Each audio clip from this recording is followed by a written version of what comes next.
സങ്കല്പിക്കുക. ഞാൻ പറയാൻ പോകുന്നത് ഒരു വിചിത്രമായ വൈരുദ്ധ്യമായി തോന്നാം. പക്ഷെ ഞാൻ പറഞ്ഞാൽ സമ്പന്നനാകുക എന്നത് നിങ്ങൾ എന്ത് ചെയ്യുന്നു എന്നതിനേക്കാൾ കൂടുതൽ നിങ്ങൾ എന്ത് ചെയ്യുന്നത് നിർത്തുന്നു എന്നതുമായി ബന്ധപ്പെട്ടിരിക്കുന്നു. അതെ, നിങ്ങളെ ദാരിദ്ര്യത്തിൽ തളച്ചിടുന്ന ശീലങ്ങൾ നിങ്ങളുടെ ജീവിതത്തിൽ ശ്രദ്ധിക്കപ്പെടാതെ കിടന്നേക്കാം. നിങ്ങൾ അവയിൽ നിന്ന് മുക്തി നേടുന്നവരെ പണം നിങ്ങളുടെ കയ്യിൽ നിന്ന് വഴുതി മാറിക്കൊണ്ടിരിക്കും. ഈ വീഡിയോയിൽ എൻ്റെ സമ്പത്തുണ്ടാക്കാൻ വേണ്ടി ഞാൻ ജീവിതത്തിൽ നിന്ന് എനിക്ക് മാറ്റേണ്ടി വന്ന ആ 15 ശീലങ്ങളെക്കുറിച്ചാണ് പറയാൻ പോകുന്നത്. നിങ്ങൾ ഈ വീഡിയോ അവസാനം വരെ കാണുകയാണെങ്കിൽ പണവുമായുള്ള നിങ്ങളുടെ ബന്ധം ഇനിയൊരിക്കലും പഴയ രീതിയിലാകില്ല എന്ന് ഞാൻ വാക്ക് തരുന്നു. ഇത്രയധികം ആളുകൾ ജീവിതകാലം മുഴുവൻ ദാരിദ്ര്യത്തിൽ നിന്ന് പുറത്തു കടക്കുന്നതിന് വേണ്ടി പോരാടുന്നു, എന്നിട്ടും ഒരിക്കലും വിജയിക്കുന്നില്ല. ഇത് നിങ്ങൾ എപ്പോഴെങ്കിലും ചിന്തിച്ചിട്ടുണ്ടോ? ഞാനും ഈ ഒരു അവസ്ഥയിലൂടെ കടന്നു പോയിട്ടുണ്ട്. വർഷങ്ങളോളം ഞാൻ വിജയത്തെ ഒരു അകലെയുള്ള കാര്യമായി കണ്ടു. അത് മറ്റുള്ളവർക്കുള്ളതാണ്, എനിക്കുള്ളതല്ല എന്ന്. പക്ഷേ സത്യം എന്തെന്നാൽ എന്നെ വളരാൻ അനുവദിക്കാത്ത ശീലങ്ങളുടെ ഒരു കെണിയിൽ ഞാൻ കുടുങ്ങിക്കിടക്കുകയായിരുന്നു. വളരെ ചെറുതും സാധാരണവും ദോഷകരവുമല്ലാത്തതുമായി തോന്നിയ ശീലങ്ങൾ. പക്ഷെ അവ എൻ്റെ ഊർജം, എൻ്റെ ആത്മവിശ്വാസം, തീർച്ചയായും എൻ്റെ പണം എന്നിവയെ ഇല്ലാതാക്കുകയായിരുന്നു.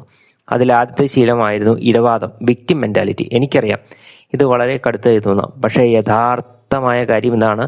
പലരും തങ്ങളുടെ ജീവിതം, തങ്ങളുടെ പ്രശ്നങ്ങളെ ലോകത്തിന്റെ തലയിൽ കെട്ടിവെച്ച് ജീവിക്കുന്നു. സർക്കാർ സഹായിക്കുന്നില്ല, എൻ്റെ ബോസ് സഹായിക്കുന്നില്ല, എന്നെ വിലമതിക്കുന്നില്ല, എനിക്ക് അവസരങ്ങൾ ലഭിച്ചില്ല. അതെ, ലോകം നീതിപൂർവമല്ല. അതെ, ചില ആളുകൾ സൗഭാഗ്യത്തോടെ ജനിക്കുന്നു. പക്ഷേ നിങ്ങൾ കരുതുന്നുണ്ടോ പരാതിപ്പെടുന്നത് കൊണ്ട് എന്തെങ്കിലും മാറുമെന്ന്? ഞാനും വർഷങ്ങളോളം ഈ വലയത്തിൽ കുടുങ്ങിക്കിടക്കുകയായിരുന്നെന്ന് തോന്നി. ഞാൻ കഠിനാധ്വാനം ചെയ്തിരുന്നു, പക്ഷേ എൻ്റെ പരാജയങ്ങൾക്ക് എപ്പോഴും പുറമെയുള്ള കാരണങ്ങളെയാണ് ഞാൻ കുറ്റപ്പെടുത്തിയിരുന്നത്. എൻ്റെ ജീവിതം മാറാൻ തുടങ്ങിയത് ഞാൻ ഈ കാര്യം മനസ്സിലാക്കിയപ്പോഴാണ്. എനിക്ക് സ്വയം മാറണം എന്ന് ഞാൻ തീരുമാനമെടുത്തു. എൻ്റെ ഭാവിയുടെ 100% ഉത്തരവാദിത്വം എനിക്ക് ഏറ്റെടുക്കേണ്ടി വന്നു. അപ്പോഴാണ് കാര്യങ്ങൾ നല്ല രീതിയിൽ സംഭവിക്കാൻ തുടങ്ങിയത്. പക്ഷേ ഉത്തരവാദിത്തം ഏറ്റെടുത്താൽ മാത്രം പോരാ, നിങ്ങൾ ചെറിയ രീതിയിൽ ചിന്തിക്കുകയാണെങ്കിൽ ഇതാണ് രണ്ടാമത്തെ വലിയ തെറ്റ്. വളരെ ചെറിയ രീതിയിൽ ചിന്തിക്കുക. നിങ്ങൾ എപ്പോഴെങ്കിലും പറഞ്ഞിട്ടുണ്ടോ എനിക്ക് എൻ്റെ ബില്ലുകൾ അടച്ചാൽ മാത്രം മതിയെന്ന്, അല്ലെങ്കിൽ ജീവിക്കാൻ ആവശ്യമുള്ളത് മാത്രം കിട്ടിയാൽ മതിയെന്ന്? ഞാനും അങ്ങനെ ചിന്തിച്ചിരുന്നു.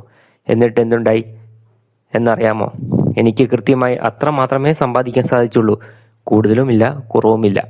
ഇതാണ് ചെറിയ ചിന്തയുടെ കെണി. നിങ്ങൾ യോഗ്യനാണെന്ന് നിങ്ങൾ വിശ്വസിക്കുന്നത് വരെ മാത്രമേ നിങ്ങൾക്ക് അത്ര മാത്രമേ ലഭിക്കൂ. ഞാൻ വലുതായി ചിന്തിക്കാൻ തുടങ്ങിയപ്പോൾ അത്ഭുതകരമായ എന്തോ സംഭവിച്ചു. ഞാൻ വ്യത്യസ്തമായി പ്രവർത്തിക്കാൻ തുടങ്ങി. മുൻപ് എൻ്റെ ശ്രദ്ധയിൽപ്പെടാതെ പോയ അവസരങ്ങളെ ഞാൻ കണ്ടു.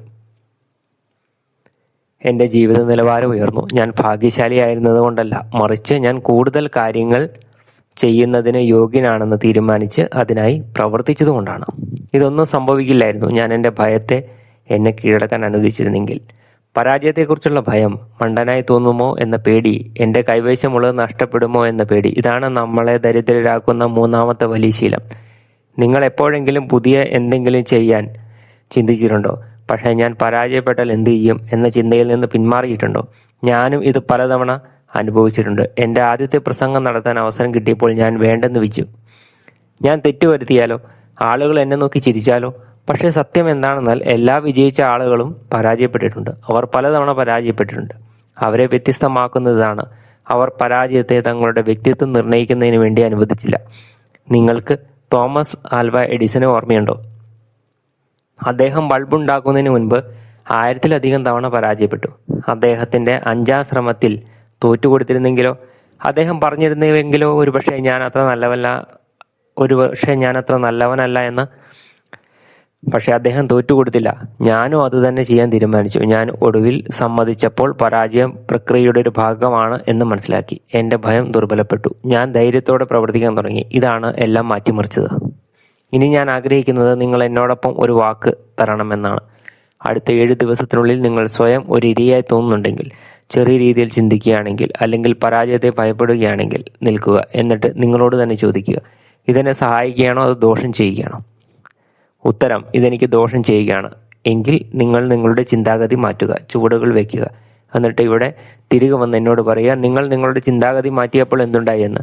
ഞാൻ നിങ്ങൾക്ക് ഉറപ്പ് തരാം, നിങ്ങളുടെ ജീവിതം ഇനി ഒരിക്കലും അതുപോലെ ആയിരിക്കില്ല.